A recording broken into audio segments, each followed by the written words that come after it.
John chapter 6. After these events, Jesus crossed the Sea of Galilee, also known as the Sea of Tiberias.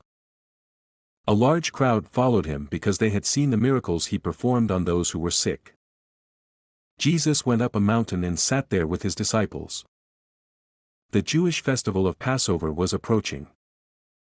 When Jesus looked up and saw a large crowd coming toward him, he said to Philip, "Where shall we buy bread for these people to eat?" He asked this only to test him, for he already had in mind what he was going to do. Philip answered him, "It would take more than half a year's wages to buy enough bread for each one to have a bite." Another of his disciples, Andrew, Simon Peter's brother, spoke up. "Here is a boy with 5 small barley loaves and 2 small fish, but how far will they go among so many?" Jesus said, "Have the people sit down." There was plenty of grass in that place, and they sat down. About 5,000 men were there. Jesus then took the loaves, gave thanks, and distributed to those who were seated as much as they wanted. He did the same with the fish. When they had all had enough to eat, he said to his disciples, "Gather the pieces that are left over. Let nothing be wasted." So they gathered them and filled 12 baskets with the pieces of the 5 barley loaves left over by those who had eaten. After the people saw the sign Jesus performed, they began to say, "Surely this is the prophet who is to come into the world." Jesus, knowing that they intended to come and make him king by force, withdrew again to a mountain by himself. When evening came, his disciples went down to the lake, where they got into a boat and set off across the lake for Capernaum. By now it was dark, and Jesus had not yet joined them. A strong wind was blowing, and the waters grew rough. When they had rowed about 3 or 4 miles, they saw Jesus approaching the boat, walking on the water, and they were frightened. But he said to them, "It is I, don't be afraid." Then they were willing to take him into the boat, and immediately the boat reached the shore where they were heading. The next day the crowd that had stayed on the opposite shore of the lake realized that only one boat had been there, and that Jesus had not entered it with his disciples, but that they had gone away alone. Then some boats from Tiberias landed near the place where the people had eaten the bread after the Lord had given thanks. Once the crowd realized that neither Jesus nor his disciples were there, they got into the boats and went to Capernaum in search of Jesus. When they found him on the other side of the lake, they asked him, "Rabbi, when did you get here?" Jesus answered, "Very truly I tell you, you are looking for me, not because you saw the signs I performed but because you ate the loaves and had your fill. Do not work for food that spoils, but for food that endures to eternal life, which the Son of Man will give you. For on him God the Father has placed his seal of approval." Then they asked him, "What must we do to do the works God requires?" Jesus answered, "The work of God is this, to believe in the one he has sent." So they asked him, "What sign then will you give that we may see it and believe you? What will you do?" "Our ancestors ate the manna in the wilderness, as it is written, he gave them bread from heaven to eat."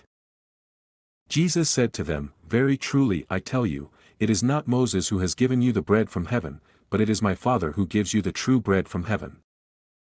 For the bread of God is the bread that comes down from heaven and gives life to the world." "Sir," they said, "always give us this bread." Then Jesus declared, "I am the bread of life. Whoever comes to me will never go hungry, and whoever believes in me will never be thirsty. But as I told you, you have seen me and still you do not believe. All those the Father gives me will come to me, and whoever comes to me I will never drive away. For I have come down from heaven not to do my will but to do the will of him who sent me. And this is the will of him who sent me, that I shall lose none of all those he has given me, but raise them up at the last day. For my Father's will is that everyone who looks to the Son and believes in him shall have eternal life, and I will raise them up at the last day." At this the Jews there began to grumble about him because he said, "I am the bread that came down from heaven." They said, "Is this not Jesus, the son of Joseph, whose father and mother we know? How can he now say, 'I came down from heaven'?" "Stop grumbling among yourselves," Jesus answered. "No one can come to me unless the Father who sent me draws them, and I will raise them up at the last day. It is written in the prophets, they will all be taught by God. Everyone who has heard the Father and learned from him comes to me. No one has seen the Father except the one who is from God, only he has seen the Father. Very truly I tell you, the one who believes has eternal life. I am the bread of life. Your ancestors ate the manna in the wilderness, yet they died. But here is the bread that comes down from heaven, which anyone may eat and not die. I am the living bread that came down from heaven. Whoever eats this bread will live forever. This bread is my flesh, which I will give for the life of the world. Then the Jews began to argue sharply among themselves, how can this man give us his flesh to eat? Jesus said to them, very truly I tell you, unless you eat the flesh of the Son of Man and drink his blood, you have no life in you. Whoever eats my flesh and drinks my blood has eternal life, and I will raise them up at the last day. For my flesh is real food and my blood is real drink. Whoever eats my flesh and drinks my blood remains in me, and I in them. Just as the living Father sent me and I live because of the Father, so the one who feeds on me will live because of me.